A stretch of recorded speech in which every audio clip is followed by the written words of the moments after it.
সংসার এমন একটি জায়গা যেখান থেকে আপনি ছুটি চাইলেও ছুটি পাবেন না।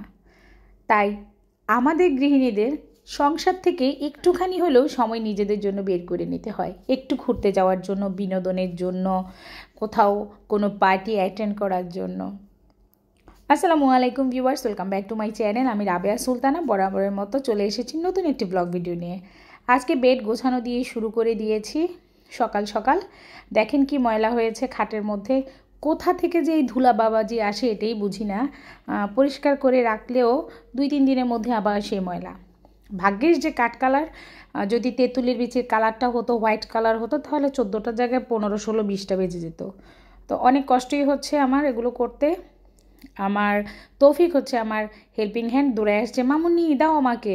আসলে প্রত্যেক ঘরে একটা ছোট্ট বেবি থাকলে কিন্তু মায়েদের অনেক সুবিধা হয়। এরা কিন্তু নিজ দায়িত্বে সব কাজ বুঝে নেয়। যেমন আমার তৌফিক বেবি, আমি যদি একটু কাজ করি, আমাকে দাও, আমি পারবো। কেন জানি মনে হয় যে মানে শেষকালে আমাদের মতো মানুষদের একটা ছোট্ট বেবি থাকা খুব জরুরি, যারা হচ্ছে আপনি সকল প্রকার দুঃখ বুঝবে। দেখেন কি সুন্দর করে মাকে হেল্প করছে। ওকে খাট মুছতে দিয়ে আমি চলে এসেছি রান্নাঘরে। যেটা হচ্ছে নিয়ম, রান্নাঘরে আপনাকে যেতেই হবে। নারী যত শিক্ষিতই হোক না কেন আর কম শিক্ষিতই হোক না কেন, আপনাকে কিন্তু রান্নাঘরে আসতেই হবে। ডক্টর, ইঞ্জিনিয়ার, আপনারা কি রান্নাঘরে আসেন না? আরে আসতে তো হয় রে বাবা। যে যতই শিক্ষিত হোক না কেন, পাতিলটাকে ঠেলতে হয়। স্বামীর জন্য হোক, মা বাবার জন্য হোক, নিজের সন্তানের জন্য হোক, আসতে তো হবেই আপনাকে টুডে আর টুমোরো। তাই হচ্ছে যে আসলে রান্নাঘরটাকে আমরা স্কিপ করতে পারি না। তাই আজকে আমি শিং মাছ দিয়ে মটরশুঁটি, আমার খুব পছন্দের একটা খাবার, রান্না করে নিয়েছি। আর এখানে হচ্ছে আজকে হাতে মেখে কাচকি মাছ করব। বেশি কিছু রান্না করব না, অল্পতেই সারিয়ে নিচ্ছি, কারণ রাতের বেলা একটা প্রোগ্রাম আছে, সেখানে আমার মেয়ে ছেলে যাবে। আমি তো রাতের বেলা ভাত খাই না, তৌফিক দুধ কলা খায়, আমার হাজব্যান্ড শুধু। তো এই একটা মানুষের জন্য এত বেশি অ্যারেঞ্জ আর রাতের জন্য রাখিনি। ওখান থেকে একটু মিলিয়ে ঝিলিয়ে একটা ডিম ভাজি হলে কিন্তু রাতের পর্ব সেরেই যায় আমাদের। মধ্যবিত্ত ফ্যামিলিগুলো এমনই। তো এখানে কাচকি মাছের মধ্যে কাঁচামরিচ, পেঁয়াজ, টমেটো, আদা রসুন পেস্ট, একটু তেল দিয়ে ভালো মতো করে মাখিয়ে নিয়ে একটুখানি পানি দিয়ে চুলায় বসিয়ে দিব। আমার প্রিয় প্রিয় আপু ভাইয়ারা জানেন তো কীভাবে রান্না করতে হয়। আজকাল মহিলাদের পাশাপাশি কিন্তু আমাদের ভাইয়ারা খুব দুর্দান্ত রান্নাবান্না করে। তবে কাচকি মাছটা কিন্তু খুবই লোভনীয় হয়েছিল।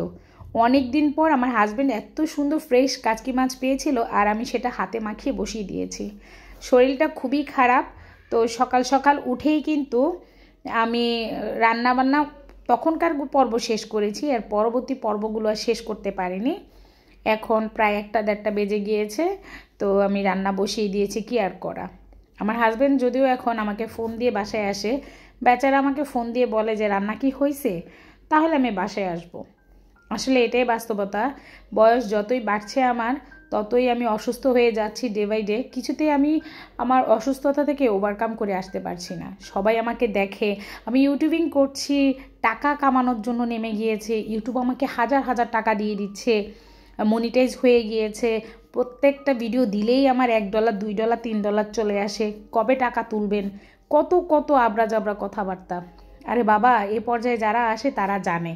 আর লাকটাও তো ফেভার করে, ইউটিউব মামা তো সবার লাক নিয়ে আসে না।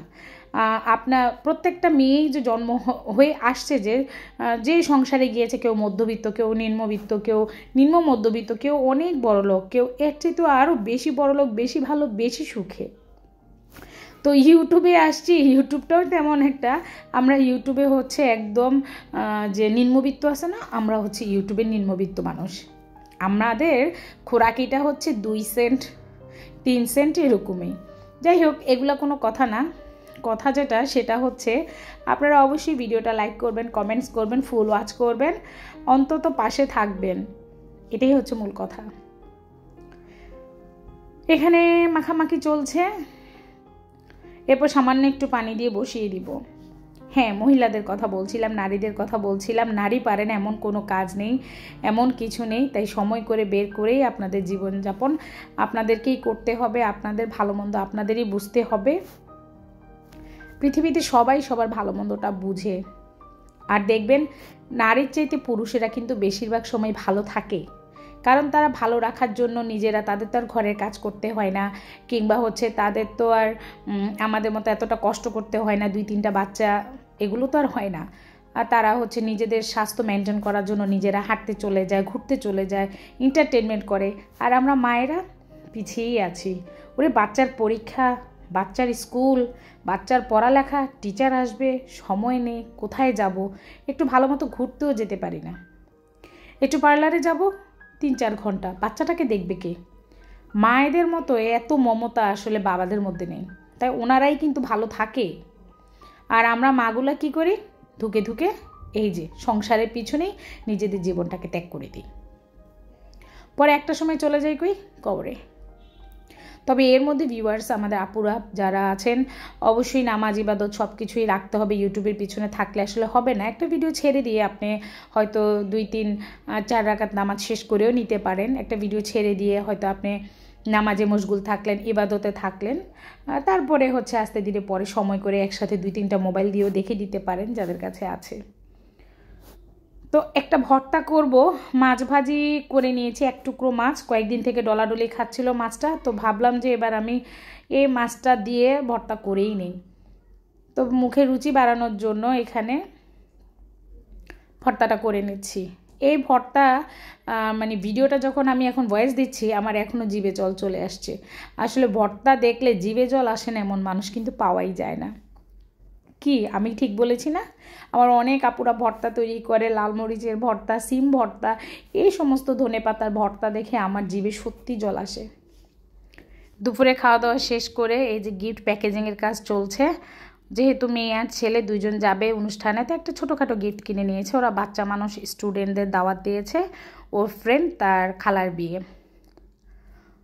সেই জন্যই আর কি আমি আর নেহাল, আমার মেয়ে সবাই মিলেই একটু ট্রাই করছিলাম কিভাবে প্যাকেট করব। আসলে গিফট দেওয়া হয় না অনেক দিন, বিয়েবাড়িতে গেলে পরে আমরা টাকাই দিয়ে দিই বেশিরভাগ সময়, সেজন্য আর গিফটের জিনিসটা আসে না। আর যেখান থেকে কিনেছি আরএফএল থেকে, ভাবছিলাম যে সেখান থেকে হয়তো আমি সুন্দর করে প্যাকেট করে নিয়ে আসব, কিন্তু মেয়ে তো গিফট দেখেনি, আমি মোবাইলটাও নিইনি, তাই বাসায় নিয়ে এসেছিলাম। এখন নিজেরই দণ্ডি। মেয়ে দেখেন বিয়েতে যাবে, হাতে কি সুন্দর করে মেহেদি লাগিয়ে নিয়েছে, আর এখন ওর নামটাও লাগিয়ে দিল খুব সুন্দর করে। রাতের বেলায় চলে গেল, এই যে তার ফ্রেন্ড, এর খালার বিয়ে। আমার মেয়ে আর মাফিন আর ওর কিছু ফ্রেন্ডস সবাই আছে এখানে, সবাই খুব দুষ্টু করছে। আর ফ্রেন্ডরা সব এক হলে কি হয় সেটা তো জানেনই। অনেক সুন্দর একটা পরিবেশ, ওরা নিজেরাই খুব সুন্দর সময় কাটিয়েছে। তো সবাই ভালো থাকবেন, সুস্থ থাকবেন, সবাই সুস্থতা নিরাপত্তা কামনা করে আমি এখানে বিদায় নিচ্ছি। আল্লাহ হাফেজ।